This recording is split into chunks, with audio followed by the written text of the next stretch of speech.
My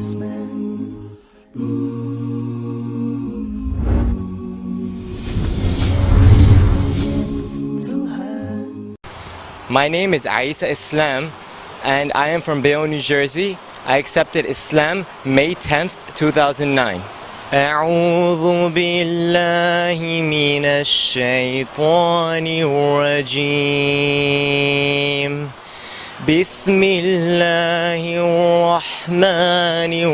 الرحيم يا أيها الذين آمنوا اجتنبوا كثيرا من الظن إن بعد الظن إثم ولا تجسسوا ولا يغتب بعضكم بعضا أيحب أحدكم أن يأكل لحم أخيه ميتا فكرهتموه واتقوا الله إن الله تواب رحيم. Primarily,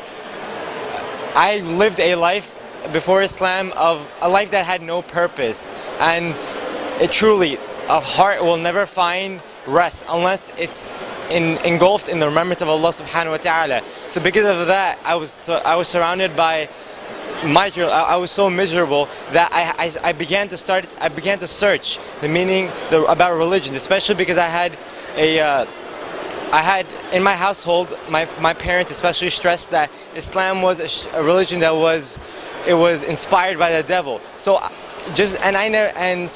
because of all the insults that were targeted towards this particular religion in my household, I became so curious to study it. And as I opened up Google and as I opened up just simple websites and I started reading what Islam was, a brother showed me a video by Sheikh Yusuf Assess, and I watched that just for a few minutes, and all I knew about this religion is that it strongly believes in the concept of Tawheed, worshipping Allah subhanahu wa ta'ala, and that there was this man that came about in the desert, and his name was Muhammad sallallahu alayhi wa sallam, and he was able to reveal this entire book while being completely illiterate. And for me, that was enough to convince me that this religion was proper, because I felt the miracle of Islam taking over my entire life. Entering Islam has brought me to what I was told I was supposed to expect. Before I converted, I was giving a very brief lecture about the concept of trials and tests in Islam, and that was right on dot. Everything that I experienced after Islam was test after test after test, but genuinely, I would not have been able to undergo these tests without the support of Allah subhanahu wa ta'ala. My suggestion to someone who is in a similar situation that I've been presented with, I would highly suggest that the best idea is to contemplate on the creation of this world, and that it's really genuinely impossible to have this world come upon us without the great work of Allah subhanahu wa ta'ala. And really, it's not even a best source of knowledge to just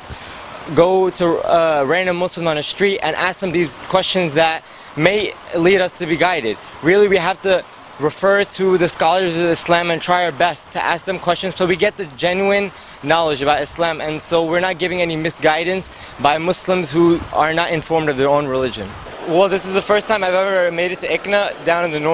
Northeast, and it's amazing being able to see so many Muslims coming together,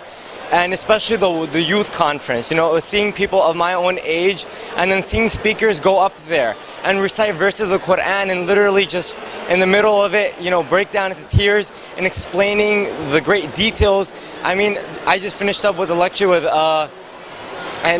Sheikh Numan Ali Khan, and he's explaining every single word of how Allah subhanahu wa ta'ala is talking to Musa alayhi salam, and it makes you appreciate the Quran so much more.